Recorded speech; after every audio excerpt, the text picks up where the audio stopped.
Max, let's go to the hotline, and let's go to a place that you are quite familiar with, actually. Yeah, I like Farmersville. You're a big fan of Farmersville, Texas, and talk to the new head farmer.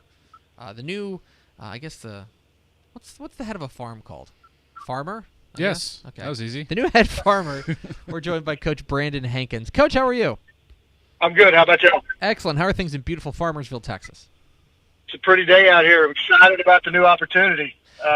Kids are working hard, so it's been a really good thing. Been here for about a week, so excited about the future of the Farmers. You are a guy who helped take Kemp to new heights last year, a fantastic season for the Yellow Jackets. The job at Farmersville comes open with Sammy Burnett, the longtime coach there, takes the job over at Brownwood. I'm interested in what was your thought process behind looking into this job and making the leap from Kemp to Farmersville. We had a good run at Kemp, and we have really good kids over there. And I'm always going to be a fan of those kids. And we had a good run there. The Farmersville job came open. It piqued my interest just because of the tradition that's been here. Coach Burnett and his staff did a heck of a job here. My wife and myself talked about it.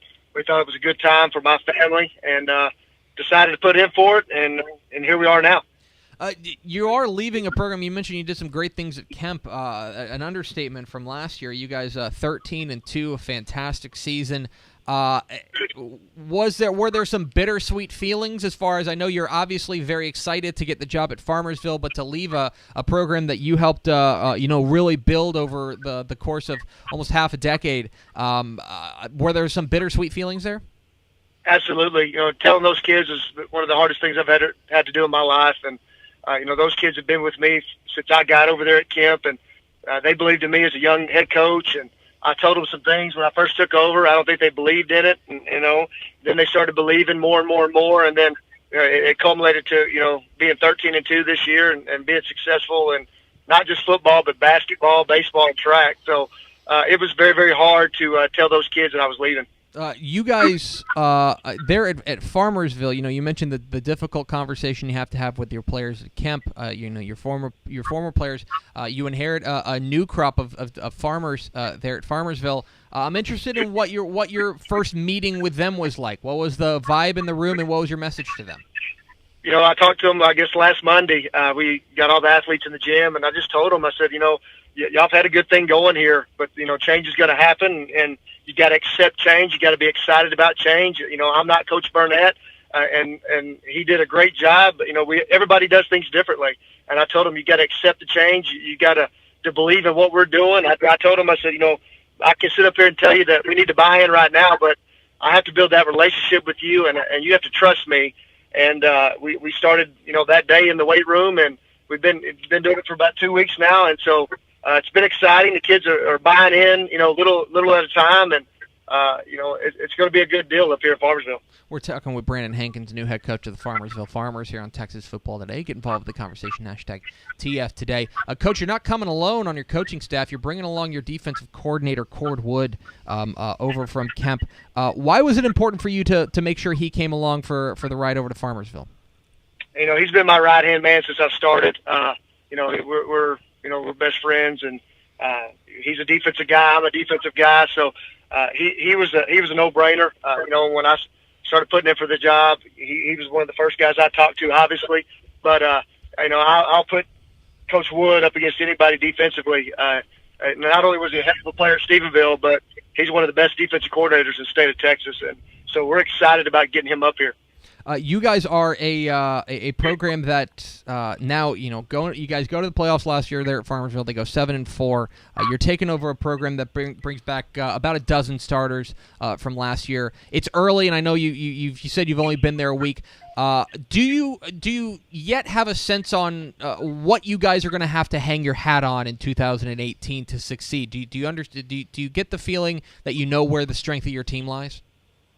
Yeah, we're big up front, and we have a lot of offensive line and defensive line kids. I think they're returning 5 offensive linemen, and then 2 more that were in the rotation. So obviously up front, we're going to be big. We're going to be physical. Our quarterback's back. He's a really good kid. We got a sophomore running back. We have a lot of pieces here to be successful. They're adapting to the change of what we're going to do differently. But we're also keeping some of the things that they've done in the past, so it's not a complete overhaul change where the kids are confused and not bought into what we're doing. You're taking over a program that last year, gave up a little bit less than 30 points a game. That compared to what you guys did over at Kemp, where you're giving up, 16, and the defense really, even with so many great offensive weapons you guys had, it seemed like the defense really carried the load for you guys. How do you get these kids to buy in on your defensive philosophy to spark that improvement that you guys are going to need to contend in 2018 and beyond? Well, I think it's the attitude that me, Coach Wood, and some of the other coaches that are coming are going to bring. I know they were coached well defensively last year, so I don't think that was ever an issue. But, it's just a different type of defense. We run some of the old school 10-1 Salina stuff, and, kids really like it. They play really fast. But the one thing we're always going to hang our hat on is being physically aggressive. And I told the kids that before. Even when I met him, I said, you don't have to be the most talented to be the most physical. But I think it's, it's an attitude thing, and it's something that me and Coach Wood have done, and we feel comfortable doing it, and the kids are excited about being a part of it. It's a big year of change in Farmersville, not just you, but also realignment comes around. You guys, Farmersville making the leap from 3A up to 4A into District 5 4A Division 2. Sunnyvale, Caddo Mills, Nevada Community, Dallas Lincoln, Dallas Roosevelt. I know it's still very early and you're still getting the lay of the land out there, but overall, when you take a look at your district there in 5 4A Division 2, what do you think you're up against? It's going to be tough. Those are good teams that you just named off. I know Coach Settle. We were in the same district when I was at Kemp, and Sunnyvale's moving up, so I know how well coached and how tough they are. I know that Farmersville's played Caddo and Community. And I've coached against Lincoln and Roosevelt. Those are tough teams, but I feel like we can be right in the mix of that.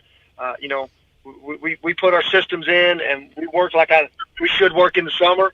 We'll be right in the middle of that, district race in the playoffs. We're talking with Brandon Hankins, the new head coach of the Farmersville Farmers. And, Coach, before we let you go, I know that the last time I saw you, I believe, was at state championship games there at AT&T Stadium. You graciously hopped on the Fox Sports Southwest broadcast. Right. There was a lot of talk among the producers about how they were going to hire you to replace me. I'm interested. I'm interested in what those contract negotiations were like and why you ended up at Farmersville instead of taking my job on Friday night on Fox Sports Southwest. I couldn't live up to the Greg Tepper. I couldn't live up to what y'all do, and I enjoyed it. That was way out of my comfort zone, but especially when the lady put makeup on me, that kind of threw me for a loop. But I enjoyed it. It's not something I would do all the time. That's it's just one of those things. I don't think I'm meant for that. I thought you were excellent, Coach. You really you've got a natural calling. Whenever this coaching thing, you decide to get out of it and you just want to criticize instead of actually do the work like we do, then you're welcome. Right. You're welcome to hop on here and take over Max's spot. He's trying to get out anyway. Yeah. I might have to take you up on that. Okay. He's Brandon Hankins. He's the new head coach of the Farmersville Farmers. Coach, really appreciate your time. Congratulations again on the new gig. Best of luck in the offseason and down the road. Thank you, guys. Appreciate it. There he goes. Brandon Hankins, new head coach, Farmersville Farmers. There is nothing funnier. Nothing funnier. When they realize they have to do the makeup. Oh. Yeah. When the stage manager walks up and she goes, "All right, here we go. Here's your makeup." And here are these guys, right? This is a guy like Brandon Hankins, and you talk with Brandon Hankins and almost every coach, right? Yeah. One of the reasons they like being out in the summer in 2-a-days is they like sweating and getting dirty and just mucky and coming home and stinking up the house and just being covered in sweat. Yeah, would you like some and makeup? And so here are these. Here they are next to prissy little me, right, in a suit. Mm-hmm. They're walking up in a polo, and then here comes this woman. Goes, "Okay, coach, here you go."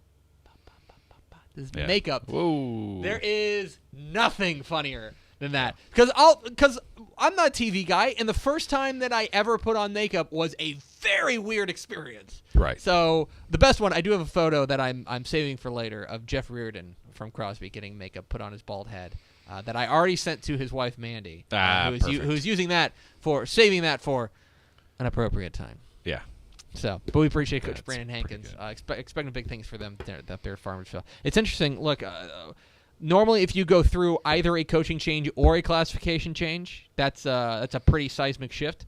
Going through both of them simultaneously is going to be very interesting there. It is, but I think he's right. I think there's a lot of potential out there, and he proved he could do it at Kemp. So. Got some dudes. I mean, that front, Jose Gomez is 6'3", 275. They got a 250-pound center in Brandon Spruill. They've got a lot of beef there in Farmersville, so excited to see what they can do. Appreciate Coach Brandon Hankins this time.